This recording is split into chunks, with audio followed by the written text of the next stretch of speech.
당신은 지금 인생의 폭풍 한가운데 서 있습니까? 오늘 이 말씀이 당신의 삶에 새로운 방향을 제시해 줄 것입니다. 성경에는 수천 년의 지혜가 담겨 있으며 현대를 살아가는 우리에게도 여전히 적용되는 진리가 있습니다. 오늘 저와 함께 역경 속에서 발견하는 하나님의 지혜라는 주제로 여행을 떠나보겠습니다. 우리 모두는 인생에서 어려운 시기를 겪습니다.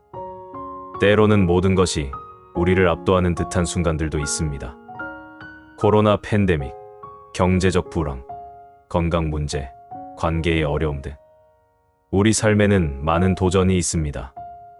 하지만 성경은 이러한 시간들이 우리의 성장과 변화를 위한 기회가 될 수 있다고 가르칩니다. 야고보서 1장 2에서 4절에서는 내 형제들아 너희가 여러 가지 시험을 만나거든 온전히 기쁘게 여기라. 이는 너희 믿음의 시련이 인내를 만들어내는 줄 너희가 압니다.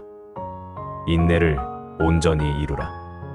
이는 너희로 온전하고 구비하여 조금도 부족함이 없게 하려 함이라고 말씀합니다. 이 구절은 우리에게 역설적인 관점을 제시합니다. 시험과 어려움을 기쁨으로 받아들이라니요? 얼핏 들으면 비현실적으로 들릴 수 있습니다. 우리는 본능적으로 고통을 피하고 안락함을 추구합니다. 하지만 여기서 말하는 기쁨은 문제 자체를 즐기라는 것이 아니라 그 과정에서 일어날 성장과 변화를 기대하라는 의미입니다. 제가 20대 초반일 때 심각한 건강 문제로 6개월 동안 병상에 누워있던 적이 있습니다. 의사들은 정확한 진단을 내리지 못했고 매일이 불확실함과 두려움의 연속이었습니다. 그 시간은 제 인생에서 가장 힘든 시기였지만 동시에 가장 많은 것을 배운 시간이기도 했습니다.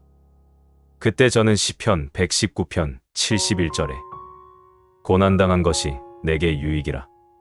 이로 말미암아 내가 주의 율례를 배우게 되었나이다 라는 말씀의 의미를 깊이 이해하게 되었습니다.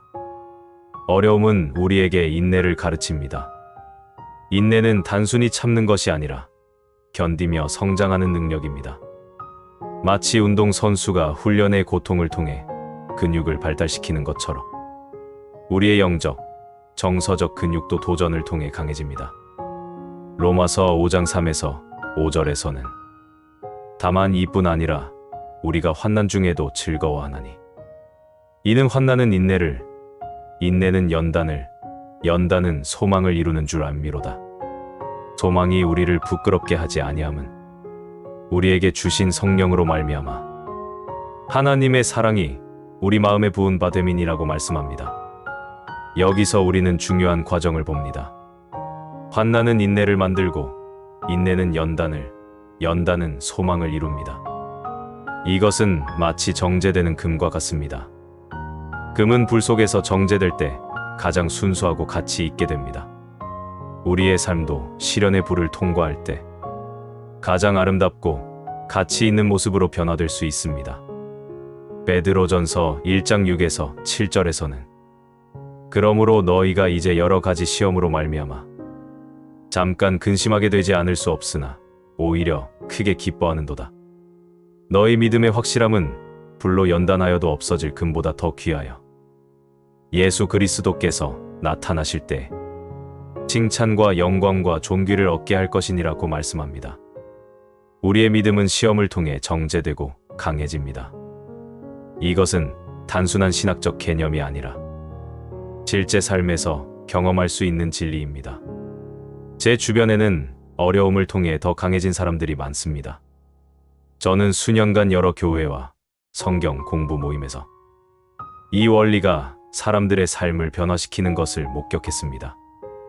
어떤 분은 사업 실패 후 모든 것을 잃었지만 그 과정에서 물질보다 더 중요한 가치를 발견했습니다.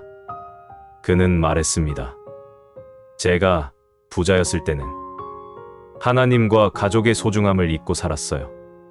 하지만 모든 것을 잃고 나서야 진정한 부유함이 무엇인지 깨달았습니다. 또 다른 분은 관계의 상처를 통해 진정한 용서와 치유의 의미를 배웠습니다.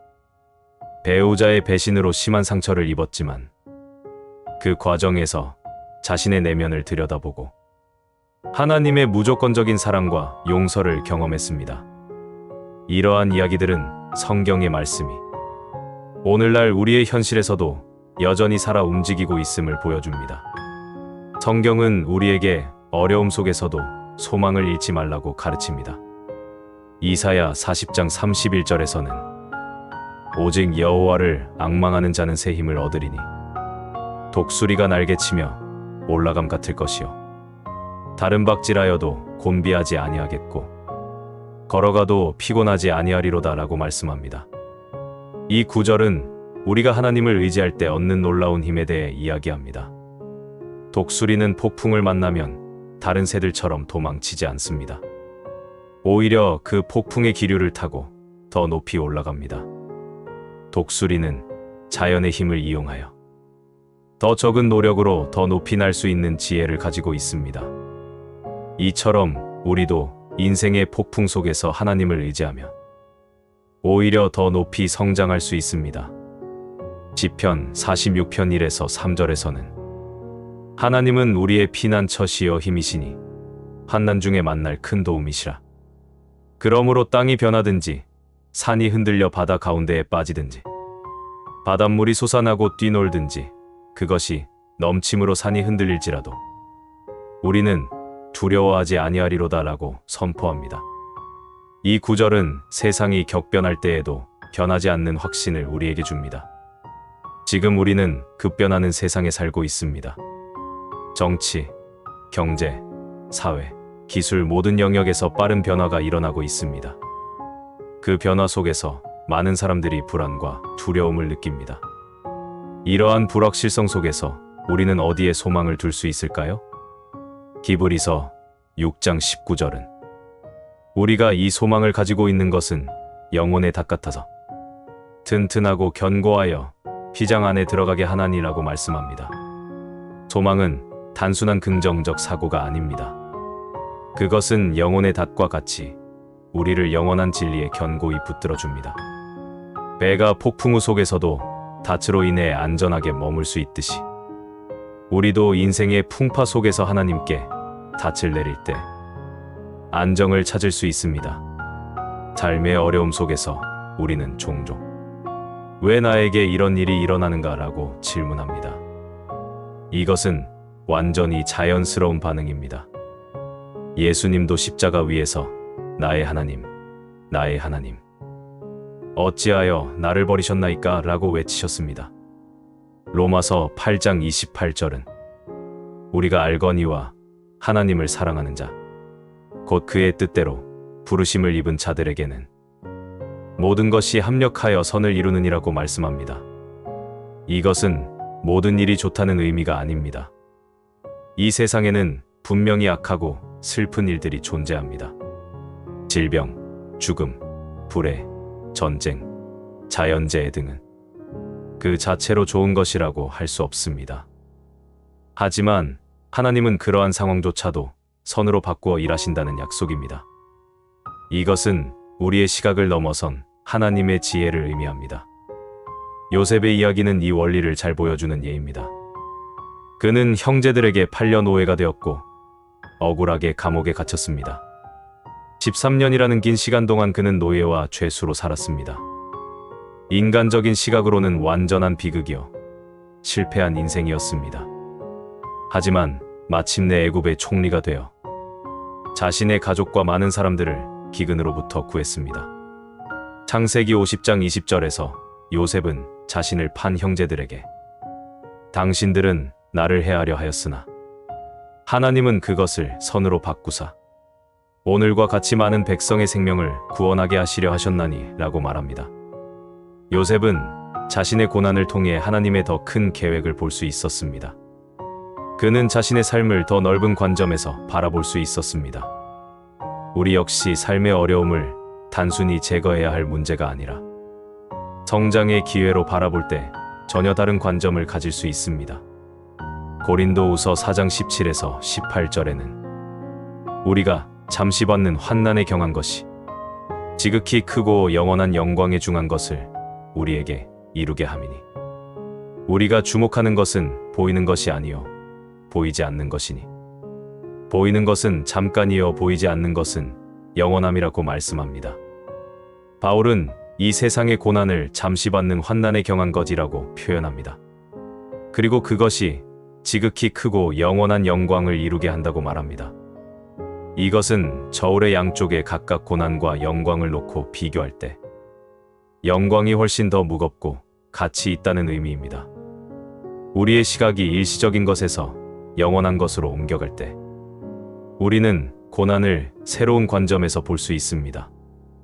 예수님도 마태복음 5장 11에서 12절에는 나로 말미암아 너희를 욕하고 박해하고 거짓으로 너희를 거슬러 모든 악한 말을 할 때에는 너희에게 복이 있나니 기뻐하고 즐거워하라. 하늘에서 너희의 상이 큼이라. 너희 전에 있던 선지자들도 이같이 박해하였느니라고 말씀하셨습니다. 예수님은 역경이 축복의 표시가 될 수 있다고 가르치셨습니다. 특히 그분의 이름을 위해 겪는 고난은 하늘에서 큰 상을 받게 될 것이라고 약속하셨습니다. 이것은 단순히 고통을 미워하는 것이 아니라 그 고통이 우리를 더 깊은 영적 성숙으로 이끌 수 있다는 의미입니다. 인생의 어려움 속에서 우리는 종종 기도의 응답이 늦어지는 것처럼 느낍니다. 하버드 대학교의 한 연구에 따르면 평균적으로 사람들은 기도의 응답이 즉각적으로 오기를 기대한다고 합니다. 하지만 성경은 다른 관점을 제시합니다. 시편 27장 14절은 너는 여호와를 기다릴지어다. 강하고 담대하며 여호와를 기다릴지어다 라고 권면합니다. 기다림의 시간은 단순한 지연이 아니라 우리의 믿음이 성장하는 시간이 될 수 있습니다. 하박국 선지자는 극심한 국가적 위기 속에서도 비록 무화과 나무가 무성하지 못하며 포도나무에 열매가 없으며 감람나무에 소출이 없으며 밭에 먹을 것이 없으며 우리의 양이 없으며 외양간에 소가 없을지라도 나는 여호와로 말미암아 즐거워하며 나의 구원의 하나님으로 말미암아 기뻐하리로다 라고 고백했습니다. 이것은 환경이 좋아서 기뻐하는 것이 아니라 환경을 초월하여 하나님 안에서 기뻐하는 믿음의 선언입니다. 하박국은 최악의 상황을 가정하고 있습니다. 농업과 목축업이 모두 실패한 상황, 즉 완전한 경제적 재앙 속에서도 그는 여전히 하나님 안에서 기뻐할 수 있다고 말합니다. 이러한 기쁨은 상황에 좌우되지 않는 깊은 평안을 가져옵니다. 빌립보서 4장 11에서 13절까지 바울은 내가 궁핍함으로 말하는 것이 아니니라. 어떠한 형편에든지 나는 자족하기를 배웠노니 나는 비천에 처할 줄도 알고 풍부에 처할 줄도 알아. 모든 일 곧 배부름과 배고픔과 풍부와 궁핍에도 처할 줄 아는 일체의 비결을 배웠노라. 내게 능력 주시는 자 안에서 내가 모든 것을 할 수 있느니라고 말합니다. 바울은 자신의 환경에 좌우되지 않는 비결을 배웠다고 말합니다. 그 비결은 바로 그리스도 안에서 발견한 충만함이었습니다. 바울은 이 말씀을 쓸 당시 감옥에 갇혀 있었습니다. 그럼에도 불구하고 그는 모든 상황에서 만족하는 비결을 배웠다고 말합니다. 우리도 인생의 변화 속에서 그리스도 안에서 변하지 않는 만족을 찾을 수 있습니다. 성경은 우리에게 고난 중에도 감사하라고 가르칩니다. 데살로니가전서 5장 18절은 범사에 감사하라. 이것이 그리스도 예수 안에서 너희를 향하신 하나님의 뜻이니라고 말씀합니다. 감사는 우리가 선택할 수 있는 태도입니다. 그것은 환경을 부정하는 것이 아니라 그 환경 속에서도 하나님의 선하심을 인정하는 것입니다. 한 연구에 따르면 매일 감사를 연습하는 사람들은 스트레스 호르몬이 23% 감소하고 행복감이 10% 증가한다고 합니다. 감사는 우리의 영적 건강뿐만 아니라 정신적, 육체적 건강에도 좋습니다. 저는 몇 년 전 큰 사업 실패를 경험했습니다. 모든 것을 잃은 것 같았고 깊은 좌절감에 빠졌습니다. 밤마다 잠을 이루지 못하고 앞으로 어떻게 살아야 할지 고민했습니다. 그때 예레미야 애가 3장 22에서 23절의 말씀이 제게 큰 위로가 되었습니다. 여호와의 인자와 긍휼이 무궁하심으로 우리가 진멸되지 아니함이니이다. 이것들이 아침마다 새로우니 주의 성실하심이 크시도소이다. 매일 아침 저는 이 말씀을 묵상하며 새로운 날에 감사했습니다. 처음에는 형식적인 감사에 불과했지만 시간이 지나면서 진정한 감사의 마음이 생겨났습니다. 점차 제 마음에 평안이 찾아왔고 예상치 못한 방향에서 새로운 기회들이 열리기 시작했습니다. 그 경험을 통해 저는 모든 것이 합력하여 선을 이룬다는 말씀의 의미를 실제로 체험했습니다. 고난 속에서 우리는 종종 외로움을 느낍니다. 어려움을 겪을 때 우리는 쉽게 고립되고 아무도 내 상황을 이해하지 못해라고 생각하게 됩니다. 하지만 성경은 우리가 결코 혼자가 아님을 상기시킵니다. 이사야 43장 2절에서는 내가 물 가운데로 지날 때에 내가 너와 함께 할 것이라. 강을 건널 때에 물이 너를 침몰하지 못할 것이며 내가 불 가운데로 지날 때에 타지도 아니할 것이요 불꽃이 너를 사르지도 못하리니 라고 약속합니다. 하나님은 우리를 모든 어려움에서 제거해 주시는 것이 아니라 그 어려움 속에서 함께 하시며 우리를 보호하신다고 약속하십니다. 주목할 점은 물 가운데, 불 가운데라는 표현입니다. 하나님은 우리를 시련에서 빼내주시는 것이 아니라 그 시련 가운데서 함께 하신다고 약속하십니다. 이것은 인생의 폭풍 속에서도 우리에게 안정감을 줍니다. 성경은 또한 우리의 고난이 다른 사람들을 돕는 능력이 될 수 있다고 말합니다. 고린도후서 1장 3에서 4절에서는 찬송하리로다. 그는 우리 주 예수 그리스도의 하나님이시요 자비의 아버지시요 모든 위로의 하나님이시며 우리의 모든 환난 중에서 우리를 위로하사 우리로 하여금 하나님께 받는 위로로서 모든 환난 중에 있는 자들을 능히 위로하게 하시는 이시로다라고 말씀합니다. 우리가 경험한 고난과 위로는 다른 사람들을 돕는 자원이 됩니다. 암을 이겨낸 사람이 암 환자들을 가장 잘 위로할 수 있듯이 우리가 겪은 어려움은 비슷한 상황에 처한 사람들에게 큰 도움과 소망을 줄 수 있습니다. 여러분이 겪고 있는 어려움은 언젠가 비슷한 상황에 처한 사람을 도울 수 있는 지혜와 공감의 원천이 될 것입니다. 성경은 우리의 삶에 시련이 있을 때 하나님께 솔직하게 질문하고 감정을 표현하는 것을 허락합니다. 시편 13편 1에서 2절까지 다윗은 여호와여 어느 때까지니이까 나를 영원히 잊으시나이까 주의 얼굴을 나에게서 어느 때까지 숨기시겠나이까 나의 영혼이 번민하고 종일토록 마음에 근심하기를 어느 때까지 하오며 내 원수가 나를 높이어 자랑하기를 어느 때까지 하리이까 라고 부르짖었습니다. 다윗은 이 시편에서 4번이나 어느 때까지니까 라고 묻습니다. 이것은 그의 고통과 절망이 얼마나 깊었는지를 보여줍니다. 하지만 그는 자신의 감정을 숨기지 않고 하나님께 솔직하게 토로합니다.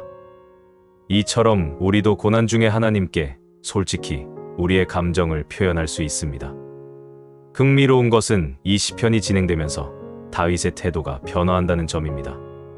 같은 시편의 5에서 6절까지 그는 나는 오직 주의 인자하심을 의지하였사오니 내 마음은 주의 구원을 기뻐하리이다.